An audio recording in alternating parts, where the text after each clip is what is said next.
खुदावंद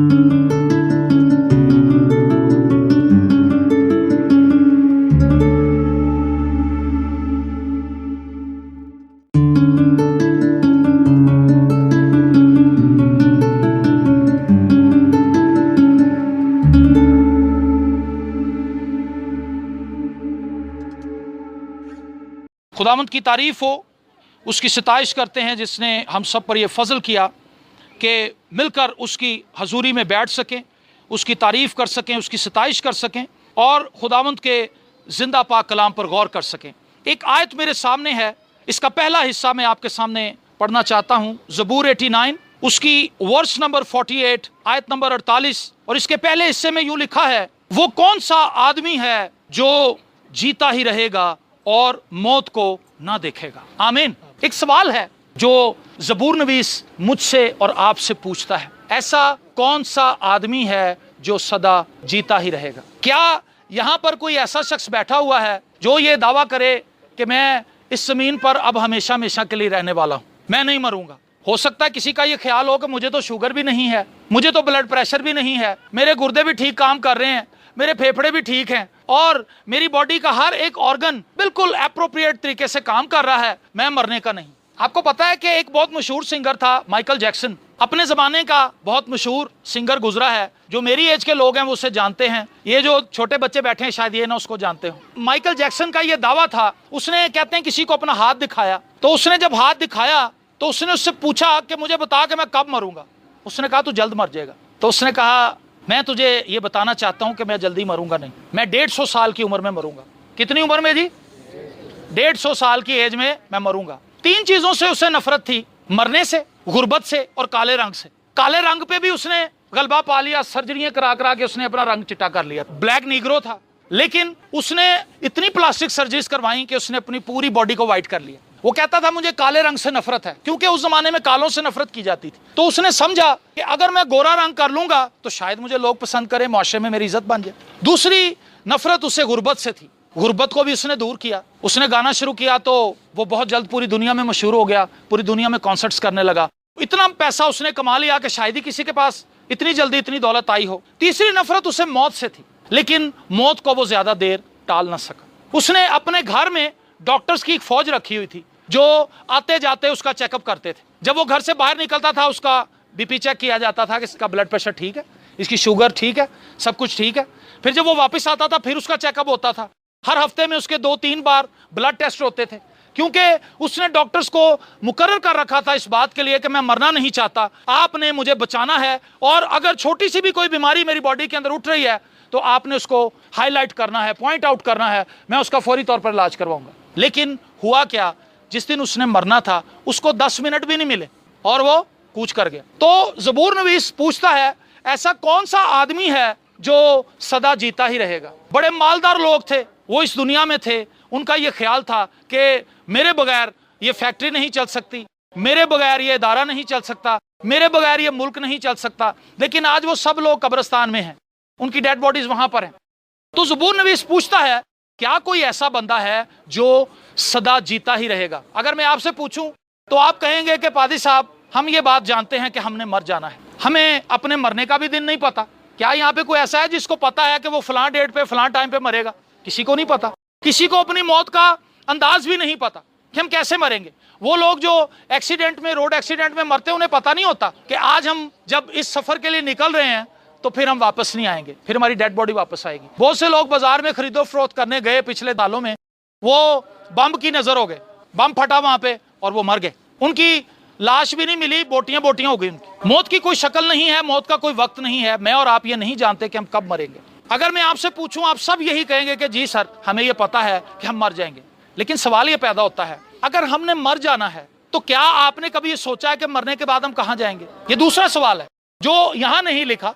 यहां वो मौत के हवाले से बात करता है, लेकिन हमने ये सोचना है जब हम मरेंगे तो हम कहां जाएंगे। डॉक्टर बिली ग्राहम कहते हैं कि मैंने लोगों को मौत से डरते हुए देखा है। जब हवाई जहाज में लोग सफर करते हैं बहुत से लोग दुआ कर रहे हैं, ऐ खुदावंद सलामती से पहुंचा देना, ऐ खुदावंद सलामती से पहुंचा देना। जो लोग ट्रेन से डरते हैं, कुछ लोग फ्लाइंग कोच में बैठते हुए डरते हैं क्योंकि वो बंद होती है और वो कहते हैं कि हमारा दम घुटता है, हम खौफजदा होते हैं। तो बिली ग्राहम कहता है कि मैं जब ट्रैवल करता था वो पूरी दुनिया में कलाम सुनाने के लिए गया, तमाम कॉन्टिनेंट्स में उसने कलाम सुनाया।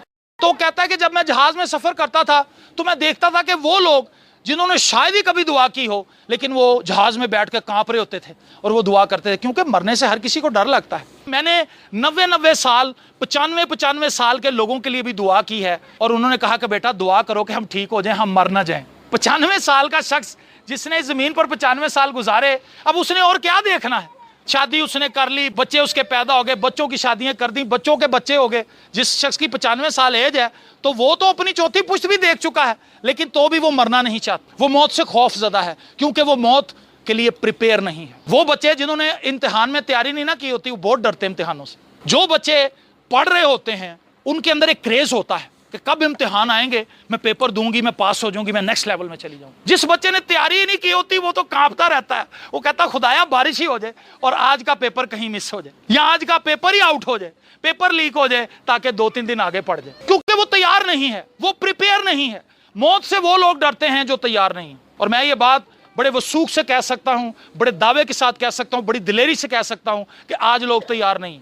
हम जुबान से तो इस चीज का इकरार कर रहे हैं कि हमने मर जाना है, लेकिन हमारे एटीट्यूड से, हमारे कामों से, हमारे रवैये से, हमारी हरकतों से, कनात से ये नहीं लगता कि हम मर जाएंगे। हमें तो इस चीज की फिक्र है कि हमारा ये छोटा सा घर है, हम 5 बहन भाई हैं, हमारा एक भाई कहीं घर ना ले जाए। हमें तो इस चीज की फिक्र है कि माँ बाप मरने वाले हैं, बूढ़े हो गए हैं, किस बहन के नाम या किस भाई के नाम वो वसीयत करके जा रहे हैं बार बार जाके। एक बुजुर्ग शख्स था, वो मरने के करीब था। डॉक्टर्स ने कहा कि जी इसकी बॉडी का कोई भी ऑर्गन ठीक काम नहीं कर रहा, ये कोमे की हालत में है, तो हम ये चाहते हैं कि आप इसको वेंटिलेटर से उतार दें, इनके लिए कोई होप नहीं है। लेकिन उनका एक बेटा बार बार ये कहता था कि नहीं नहीं, मेरे पापा को आपने वेंटिलेटर से नहीं उतारना, इसको वेंटिलेटर पे ही रहने दे। 2 दिन गुजरे, 3 दिन गुजरे, तो वहां से रश कम होना शुरू हो गया, क्योंकि जब पता चल जाए ना कि हालत बड़ी सीरियस है, रश पड़ जाता हॉस्पिटल में, हर बंदा पहुंच जाता है कि भी भाई मरने वाला, उससे मिल लूं जरा। लेकिन जब लोगों को पता चला कि भाई ये तो वेंटिलेटर पे आ गया है, तो पता नहीं अब कितने दिन रखेंगे, सब लोग जाना शुरू हो गए। लेकिन वो शख्स जो कह रहा था कि वेंटिलेटर से नहीं उतारना, वो वहीं रहा, क्योंकि उसने कुछ सोच रखा था। सोचा क्या था, वो अपने मकान के पेपर तैयार करा रहा था। उसने मकान के पेपर तैयार कराए, और जब उसने देखा कि मैं और मेरी बीवी ही हैं, बाप को तो पता ही कोई नहीं, वो तो बस पता नहीं सांस भी कैसे ले रहा है, उसने चुप करके इंक निकाली, अपने बाप के अंगूठे को उसने रंगा और चुप करके उसने अंगूठा लगवा लिया। अंगूठा लगाने के बाद उसने गीला रुमाल लिया, अच्छे तरीके से अपने बाप का अंगूठा भी साफ कर दिया, मतलब उसने शवाहिद खत्म कर दिए, किस्सा पाक कर दिया। और उसके बाद अगले दिन उसने अनाउंस कर दिया कि जी पता नहीं अब कितने दिन लगेंगे, आप ऐसा करें वेंटिलेटर उतार दें, क्योंकि उसका काम तो हो चुका था। अब वेंटिलेटर का बिल पे करने का उसको क्या फायदा था। और जब उसके बाप की डेड बॉडी पहुंची तो वहीं उसने ऐलान कर दिया कि वालिद साहब मरने से पहले ये मकान मेरे नाम कर गए थे। क्या ऐसे शख्स को याद है कि मैंने भी मरना है? नहीं याद। आज हम लड़ रहे हैं, छोटी छोटी बातों को नफरत की बेस बनाकर भाई बहन एक दूसरे से नफरत करते हैं, और हमें मौत सिर्फ कब्रिस्तान तक की थोड़ी देर के लिए याद रहती है। अब तो कब्रिस्तान के भी तौर तरीके बड़े बदल गए हैं। पहले तो ये होता था जिस घर में किसी की फौतगी की खबर पहुंचती थी तो लोग वहां जाते थे, अब कोई वहां नहीं पहुंचता। अब लोग ये पूछते हैं, अगर आप किसी को बताएं कि फलां भाई फौत हो गया, वो कहता मेमोरियल सर्विस कब है।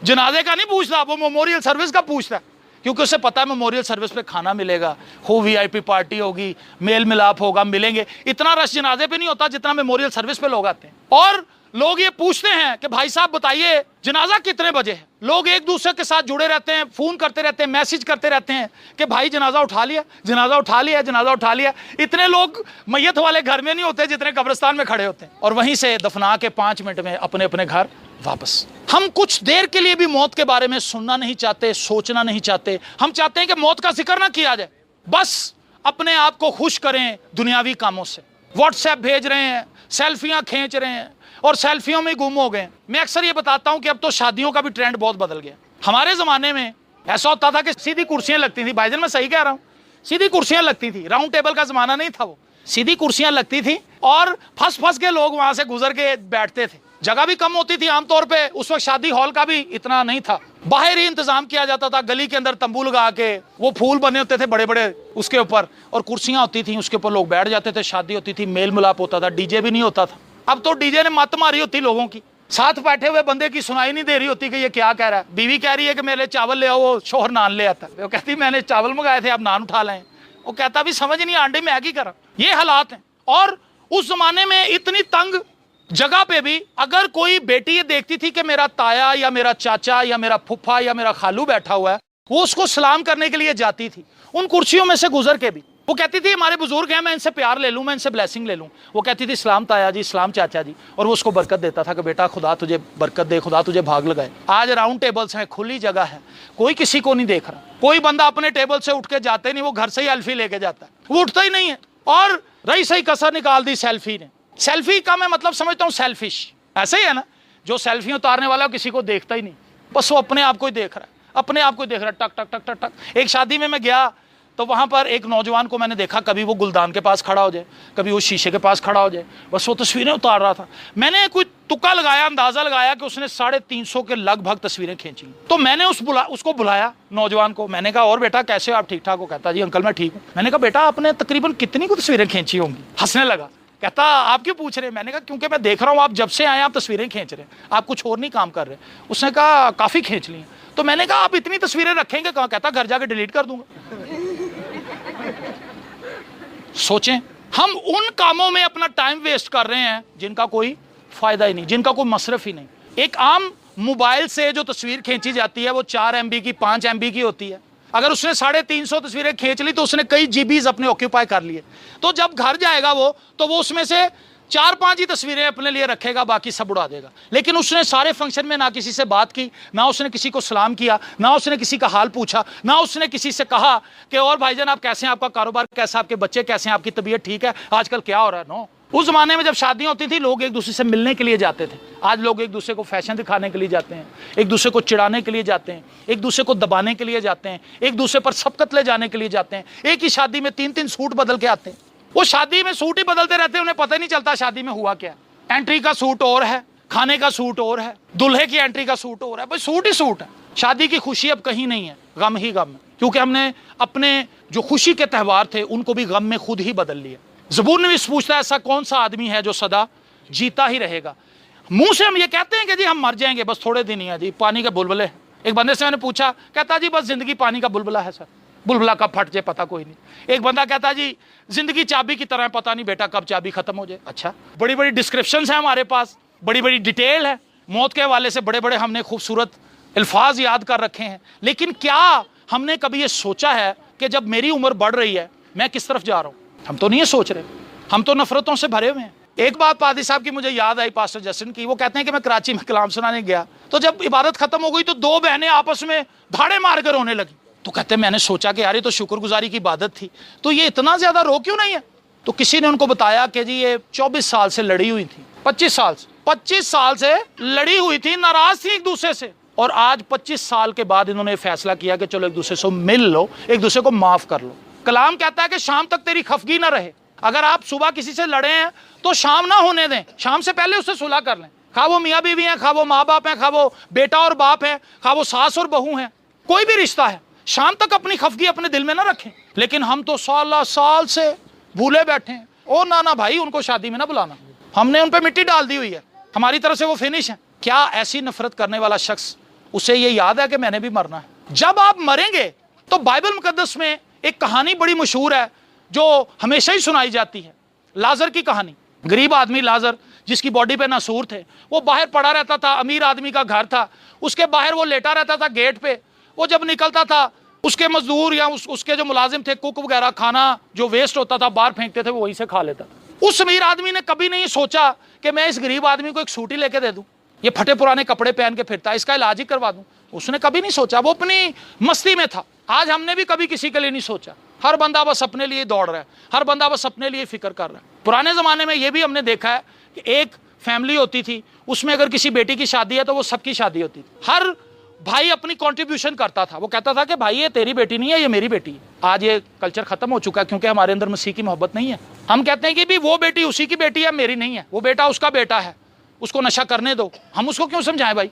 और अगर आज किसी को कोई समझा भी दे तो ये भी एक मसला है। उस जमाने में अगर किसी को कोई चपेट मारता था तो बच्चा रोता हुआ जाता था। मैं जॉइंट फैमिली में पला हूँ, तो जब मैं कभी कुछ शरारत करता था तो मेरे चाचा या मेरे ताया मुझे मारते थे कभी गुस्से से, तो मैं भाग के अपनी माँ के पास जाता था कि अम्मी जी वो मुझे चाचा ने मारा है। तो कहती थी बेटा तूने ज़रूर कोई शरारत की होगी, इसलिए तू ये चपेट पड़ी है, उल्टे काम ना किया कर। मैं उधर ही चुप कर जाता। लेकिन अगर आज की माँ से कोई ये कहे बच्चा जाके कि मामा मुझे ना अंकल ने खींचा ऐसे करके। कहेगी खींचा अंकल ने, अब देख मैं उसको उल्टा करती हूँ जाकर। वो उसको कहेगी आपको शर्म नहीं आती, छोटा सा बच्चा है, आप उसको ऐसे खींच रहे हैं, और पता नहीं उसको कौन कौन सी बातें बताएगी। इसीलिए आज कोई किसी को कहता ही कुछ नहीं।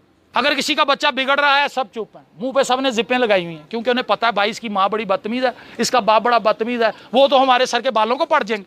क्या हम ये रहे हैं कि जी हमने मर जाना है, लेकिन अपने तौर तरीके जरा हम देखें कैसे हैं।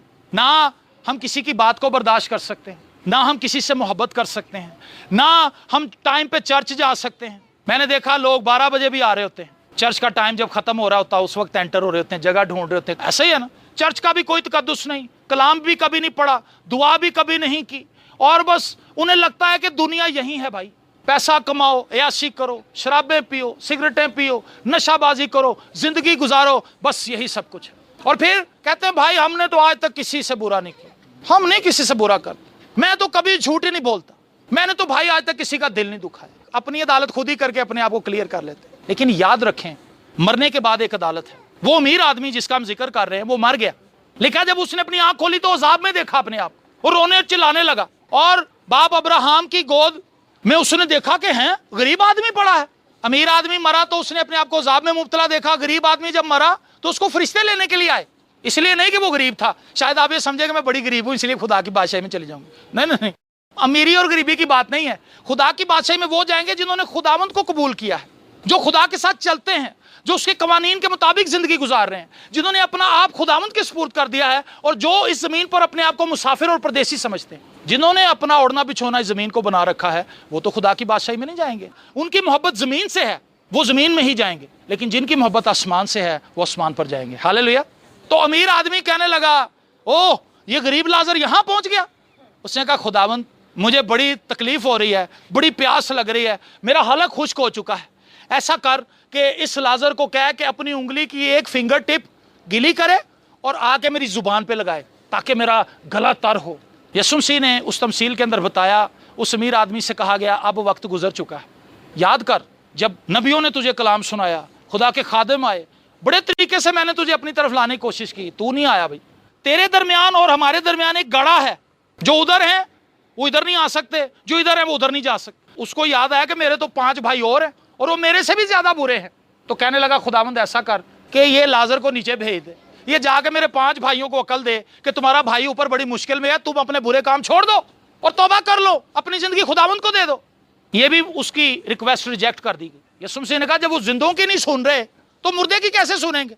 आज जब कलाम सुनाया जाता लोग हंसते हैं, कलाम नहीं सुनते, वो कहते हैं ओ ये पादरियों का तो तरीका ही है। लेकिन याद रखें नूह के जमाने की कहानी आपको भूल गई क्या। नूह के जमाने में लिखा है नूह कश्ती बना रहा था, वो लोगों को कह रहा था ओ मेरे भाइयों मेरी बहनों इस कश्ती में आ जाओ, जो इस कश्ती में आएगा वही बचेगा, बाकी सब मर जाएंगे। खुदा इतनी बारिश भेजने वाला है, इतना पानी आएगा, इतना सैलाब, इतना तूफान आ जाएगा, सब मर जाएंगे। तो लोग हंसने लगे, लोग कहने लगे यार कैसा बेवकूफ आदमी है, अपने बच्चों को भी सुबह दोपहर शाम मेहनत पे लगाया, वो रंदा मार रहे हैं, ये पता नहीं क्या कश्ती बना रहा है, बड़ा ही अहमक आदमी। लेकिन एक दिन ऐसा आया कि आसमान के सोते खुले, बारिश शुरू हुई। 1 घंटा 2 घंटे जब बारिश हुई तो पानी उनके टखनों तक आ गया। अब उनकी घबराहट बढ़ने लगी। लेकिन एक बड़ी हैरानकुन बात वहां पर लिखी है, पैदाइश की किताब में लिखा है खुदा ने कश्ती का दरवाजा बाहर से बंद कर दिया। खुदा ने क्या किया जी, दरवाजे को बाहर से खुद ही बंद कर दिया, क्योंकि खुदा को पता था शायद नूह अपनी खालाजाद बहन को देख के पसीज जाए, अपनी खाला को देख के, अपनी फूफी को देख के पसीज जाए कि चलो दरवाजा खोल दूं। एक वक्त है जब खुदा हमें तौबा के लिए कॉल करता है, लेकिन एक वक्त है जब तौबा की मोहलत नहीं मिलती, उस वक्त गुजर चुका होता है। बाइबल मुकद्दस में लिखा है हर एक काम का जो जमीन पर होता है एक वक्त है।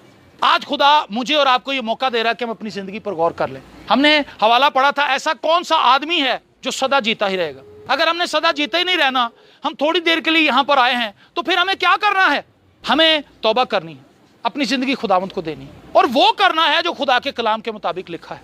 अपनी जिंदगी से खुदा का जलाल जाहिर करना है। मेरे अजीज बहनों और भाइयों, वो लोग जो देर करते रहते हैं वो नुकसान उठाते हैं। लूत के ताल्लुक से लिखा है उसकी बीवी नमक का सतून बन गई। नमक का सतून क्यों बनी, क्योंकि वो देर बहुत कर रही थी। फरिश्ते कह रहे थे यहां से निकलो, क्योंकि हम इस शहर के ऊपर आग और गंधक बरसाने वाले हैं। लेकिन शायद वो सोच रही हो मेरी फलानी चीज़ है तो मैं बड़ी महंगी लेके आई थी, मेरी ये चीज़, वो चीज़ों को शायद संभालती रही। फरिश्ते कह रहे भाई जल्दी निकलो। बाकी फैमिली निकल गई, कुछ तो निकले ही नहीं। उन्होंने कहा हम बेवकूफ़ थोड़ा, आसमान से भी भला कभी आग नाजिल होती? उन्होंने नहीं मानी। लूत की बीवी देर करती रही, पीछे मुड़ के उसने देखा।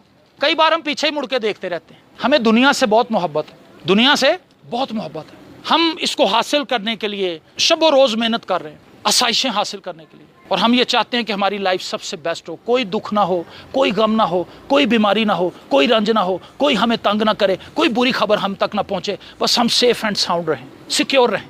लेकिन जिस दुनिया का हम ख्वाब देख रहे हैं, जिस लाइफ का हम ख्वाब देख रहे हैं, वो जमीन पर नहीं है, वो आसमान पर है। लिखा है वहां खुदा अपने लोगों की आंखों के आंसू पहुंच देगा, खुद पहुंचेगा। लिखा है वहां पर किसी के दाग और धब्बा नहीं है, किसी के झुर्री नहीं है। झुर्रियों से कितनी परेशानी होती है। ऐसे जब शीशे में देखते हैं, कहते हैं मैं बुढ़ा हो गया, मैं बुढ़ी हो गई, बाल काले करते हैं, कहते किसी तरीके से पता ना चल जाएगा मैं बूढ़ा हूं। हम अपनी एज को कंट्रोल करने की कोशिश कर रहे हैं। बाइबल मुकद्दस में लिखा है क्या चीता जो उसकी बॉडी के ऊपर धारियां उसको गायब कर सकता है? बताएं मुझे।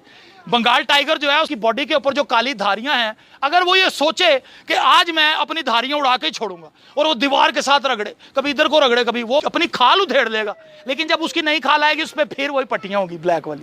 आप इसको लाख रंग लें, इन्होंने फिर सफेद ही निकलना। ऐसा ही है ना, एक फाइट है। हमें बस ये लगता है कि हम बूढ़े हो रहे हैं, बस वक्त हमारा करीब है, ओह मैं बूढ़ा नहीं होना चाहता, मैं बूढ़ी नहीं होना चाहती, हम फाइट कर रहे हैं। लेकिन अगर हम बिल्कुल इजी हो जाएं, मेरे बहुत छोटी एज में बाल सफेद हो गए थे, 20 साल की एज में, 20 साल से मेरे बाल सफेद ही हैं, मैंने नहीं इससे फाइट की। तो मकसद कहने का ये है कि इस जमीन पर मैं और आप आर्जी क़याम गाह के लिए आए हैं। ये बहुत थोड़ा पीरियड है। हम सोचते हैं कि शायद यहीं पर हमें एक अच्छी जिंदगी मिल जाए और हम यहीं पर खुश रहें, लेकिन अच्छी जिंदगी आसमान पर है। वहां ना रोना है, ना दांतों का पीसना है। आसमान पर कोई हॉस्पिटल नहीं है, क्योंकि आसमान पर कोई बीमारी नहीं है। आसमान पर कोई थाना नहीं है, क्योंकि वहां पे कोई मुजरिम ही नहीं है। आसमान पे शौकत खानम का कोई हॉस्पिटल नहीं है, क्योंकि वहां पे कैंसर ही किसी को नहीं है। आसमान एक ऐसी जगह है जहां पर इत्मीनान है। लेकिन आसमान पर जाएंगे कौन? वो लोग जो खुदावंद से कहेंगे खुदावंद मुझसे गुनाह हुआ है, मुझे माफ़ कर, मुझे माफ़ कर, मैं अपनी ज़िंदगी तुझे देता हूँ। खुदावंद यीशु मसीह ने कहा 2 शख्स हैकल में गए। कितने जी? 2 हैकल में गए। एक बाहर ही खड़ा रह गया, एक अंदर चला गया। जो अंदर गया वो जाकर खुदा को अपनी नेकियां गिनवाने लगा। वो कहता खुदावंद मैं हफ्ते में 1 बार रोज़ा रखता हूँ, खुदावंद मैं दही यक्की भी देता, खुदावंद जब पादरी आता मैं उसको 100 रुपये का नोट भी देता, खुदावंद जब गरीब मेरे घर में आता मैं उसको रोटी भी खिलाता हूँ, मैं ये करता हूँ, मैं वो करता हूँ, मैंने ये किया, मैंने वो किया, मैंने ये बड़ी लंबी लिस्ट उसने बताई। अच्छा, एक जो शख्स बाहर था वो अंदर नहीं गया, उसने बाहर ही आसमान की तरफ देखा और वो रोने और चिल्लाने लगा। उसने कहा खुदावंद मुझे माफ़ कर, मैं इस लायक नहीं कि तेरे घर में आऊँ। यीशु मसीह ने शागिर्दों से ये सवाल किया। यीशु मसीह ने कहा मुझे बताओ उन दोनों में से खुदा की नज़र में रास्तबाज बन के कौन गया? शागिर्दों ने कहा वो जो बाहर खड़ा था, जिसने अपने आप को नेक नहीं कहा। अब प्रॉब्लम क्या थी? एक अपने आप को नेक कह रहा है, दूसरा नेक नहीं कह रहा, हालांकि हैं तो दोनों गुनाहगार। बाइबल मुकद्दस में लिखा है सब ने गुनाह किया और खुदा के जलाल से महरूम है। अगर कोई ये समझता है कि मैं बहुत अच्छा हूं, तो मैं उसे बताना चाहता हूं बाइबल मुकद्दस की तालीम के मुताबिक हम सब गुनाहगार हैं। ज़बूर के अंदर दाऊद कहता है मिन्नू विच गुनाह दे जमिया मेरी माई। जो एक बच्चा पैदा होता है उसके अंदर भी आदम और हवा का मरूसी गुनाह मौजूद है। हम चाहे कोई भी गुनाह ना करें, मैं ये कहता हूं कोई ऐसा बंदा है नहीं जो गुनाह नहीं करता। हम तो सुबह दोपहर शाम गुनाह कर रहे हैं। किसी से हमने नहीं मिलना, टी बैल हुई, हाँ जी बच्चा गया, बेटा अपने पापा को तो बुलाओ, बच्चा वापस आता है, कहता जी वो पापा वो फलां बंदा आया, कहता उसको कह दे मैं घर नहीं। बच्चा जाकर कहता जी पापा घर नहीं है। और कई बच्चे ज्यादा भोले होते हैं, वो कहता मेरे पापा कह रहे हैं कि मैं घर नहीं। क्या किया? झूठ बोल दिया। छोटी छोटी चीज़ों में, बेटा आज आप लेट हो गए ऑफिस, सर वो मेरी मोटर बाइक पंक्चर हो गई थी, जबकि निकले घर से लेट। झूठ झूठ झूठ झूठ झूठ। बीवी शोहर से झूठ बोल रही, शोहर बीवी से झूठ बोल रहा है, माँ जो है वो बच्चों से झूठ बोल रही है, बच्चे माँ से झूठ बोल रहे हैं। बस झूठ ही झूठ, झूठ घसूट पड़ी हुई है। नफसा नफसी का दौर है। और उस शख्स के अपने आप को अच्छा कहने की रीजन क्या थी कि वो अपने आप को बाहर वाले इंसान से टैली कर रहा था। सुने इस बात को, यहाँ पे मैं इसको खत्म करने वाला हूँ। हम क्या करते हैं? हम इंसानों से अपने आप को टैली करते हैं और अपने आप को नेक समझते हैं। मैं उस भाई की तरह नहीं हूँ, वो बंदा बहुत गलत है, गालियाँ निकालता है, हर वक्त लड़ता रहता है, लोगों को तंग करता है, लोगों के घरों में लड़ाइयाँ कराता है। शुक्र है खुदा का मैं तो ऐसा नहीं। खुदा ये नहीं कह रहा कि हम एक दूसरे से अपने आप को टैली करें। हमने टैली करना है अपने आप को मसीह खुदावंद से। किससे टैली करना है जी? मसीह यीशु से। और जब हम मसीह यीशु से अपने आप को टैली करेंगे तो हमें अपना आप गुनाहगार नजर आएगा और हमें खुदा की मदद की जरूरत पड़ेगी। उस शख्स ने अंदर बैठे हुए फकीर फरीसी को नहीं देखा, उसने आसमान की तरफ देखा। जब उसने आसमान की तरफ देखा तो उसे नजर आया मेरे अंदर तो कोई नेकी और पाकीज़गी का काम है ही नहीं। उसने कहा खुदावंद मैं गुनाहगार आदमी। हम ये नहीं कहते, हम अपने भाइयों को देते हो, मैं अपने भाई की तरह नहीं हूँ। मेरा भाई तो अपने बच्चों को मारता रहता है, मैंने तो कभी अपने ना बीवी को मारा ना कभी मैंने बच्चों को मारा, मैं बहुत अच्छा आदमी, मैं बड़ा ईमानदार हूँ। लेकिन क्या आप यीशु की तरह हैं? क्या आपने तौबा की है? क्या आप उसके खून से धुल गए? एक आपको और बात बताऊं, 2 गिलास, चले गिलास तो नहीं है, 2 किताबें हैं, इससे मिसाल देता हूँ। 2 गिलास हैं, ये भी गिलास है, ये भी गिलास। एक गिलास मैक्स पाउडर से धुला है, बड़ा साफ, स्कॉच ब्राइट के साथ उसको चमचमाता हुआ आप देख रहे हैं। ये वो गिलास है जो मैक्स से धुला है, इसके अंदर कोई जर्म्स नहीं।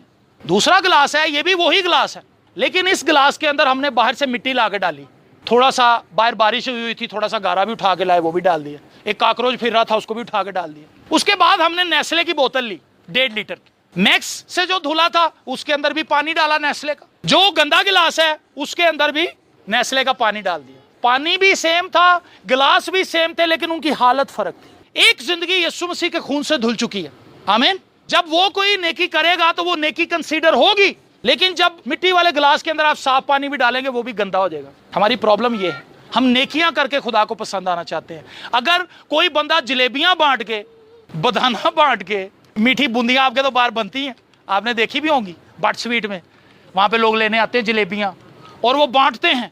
उन्होंने एक दिन मखसूस कर रखा है, वो बच्चों को वाजे देते हैं, आओ बच्चों जलेबियां ले जाओ, आओ बच्चों जलेबियां, बालों कुड़ियों चीज़ वंडी थी ले जाओ। वो लोग आते हैं, वो समझते हैं शुक्र है इस बार हमने 2 किलो जलेबियां बांटी थी, शुक्र है खुदा का, हम तो हर हफ्ते जलेबियां बांटते हैं भाई, खुदा की बड़ी करमनवाजी, सब बुलाएं बुलाएं दूर हो जाती। आपने देखा होगा लोगों को सड़कों के ऊपर चील गोश्त देखा किसी ने, और लोग खड़े होते हैं, उसने शॉपिंग बैग के अंदर गोश्त डाला होता है, 4-5 बोटियां होती हैं, और वो उसके सर के ऊपर से ऐसे करता है, वो बंदा खड़ा होता है और वो ये सोच रहा होता है मेरी सारी बुलाएं, सारी मुसीबतें कट गई, उसका तसव्वुर होता है। मैं एक दफा सड़क पे आ रहा था, मैंने देखा एक बंदा मेरे आगे गोश्त को वो करवा रहा था, अपनी तरफ से तो अपनी सारी लानतें उसने दूर कर दी, लेकिन जैसे ही वो हटा पीछे से गाड़ी ने उसको हिट की, उसकी टांगे टूंगे तोड़ दी। मेरे अजीज बहनों और भाइयों, हम किस तरह जिंदगी गुजार रहे हैं? हम अपने आप को इस तरह से पेश कर रहे हैं कि हमें खुदा यीशु मसीह की जरूरत नहीं, हम उसके बगैर ही अच्छे हैं। हम बदाना बांट के निजात पालेंगे, हम गरीबों को 10 रुपए दे के निजात पालेंगे, ऐसे निजात नहीं मिलती। निजात अगर इन कामों से मिल जाती तो यीशु मसीह को जमीन पर आने की जरूरत ना थी, यीशु मसीह को मसलूब होने की जरूरत ना थी, उसको कांटों का ताज पहनने की जरूरत नहीं थी, उसको अपनी पीठ पर कोड़े खाने की जरूरत नहीं थी, उसको अपनी पसली के अंदर भाला खाने की जरूरत नहीं थी, हाथों और पैरों के अंदर कील ठुकवाने की जरूरत नहीं थी। वो इसलिए जमीन पर आया और मेरे लिए और आपके लिए उसने जान दी, कफारा दिया, मेरी और आपकी मुखलिसी बना, ताकि हम उसको कबूल करने के बाद हमेशा की जिंदगी के वारिस बन जाएं। अगर आप ये समझते हैं कि इस जमीन पर हमारा टाइम ज्यादा नहीं है, तो आप अपनी आंखों को बंद करते हुए अपने आप से ये सवाल पूछ सकते हैं, जब मैं जमीन से कूच करूंगी या करूंगा तो मैं कहां जाऊंगा?